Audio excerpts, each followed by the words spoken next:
This brings us to the crucial point. How is the world reacting to fake news? What is the world doing about fake news? Let's go one by one, starting with Singapore. It wants to impose a prison sentence of up to 10 years for spreading fake news. There will also be a fine of $738,000. And the government faces opposition on this from Human Rights Watch, Facebook, and the Asia Internet Coalition. Yes, you heard that right. Facebook opposes a government measure to curb fake news. Why won't they? Malaysia has a law against fake news too.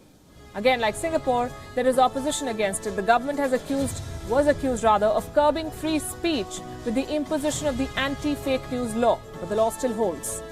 Germany has a Network Enforcement Act. The government is working to improve the law. This law was criticized for blocking too much content online, but measures to prevent fake news have to start somewhere, and this is where the Germans have begun.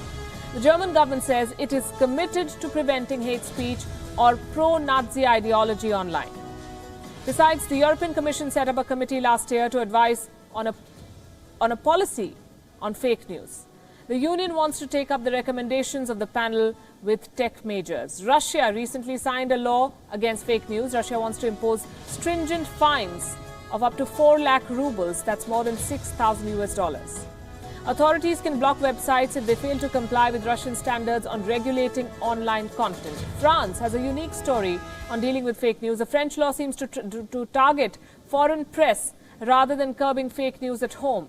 In fact, French President Macron and New Zealand Prime Minister Jacinda Ardern recently hosted a summit called the Christchurch Call. The aim was to address online extremism. The Christchurch Call has forced Facebook to tighten its rule on live streaming.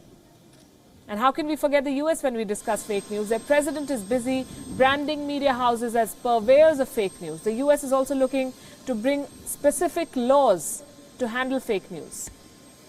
But they've not been able to do much. The Congress could not even push decisive action against companies that may have been involved in manipulation of their own presidential elections.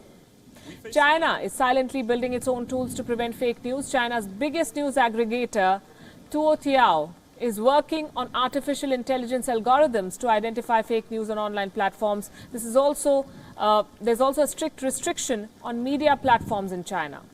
And the less said about India, the better. We've already discussed it. Social media giants act as if they are above countries, and countries themselves are scared of the reach and the might of these tech platforms. Fake news continues to be a global threat, but countries are busy hoping tech giants will do the needful.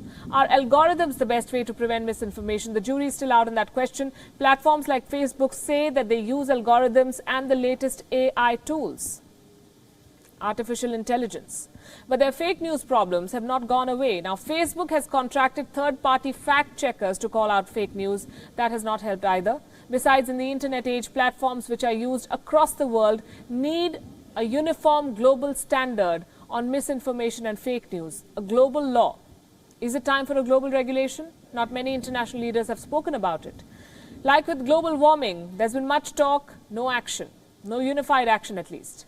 And the beneficiaries are the tech heavyweights like Facebook. Every time something goes wrong, these tech giants take token measures and they get away with crime.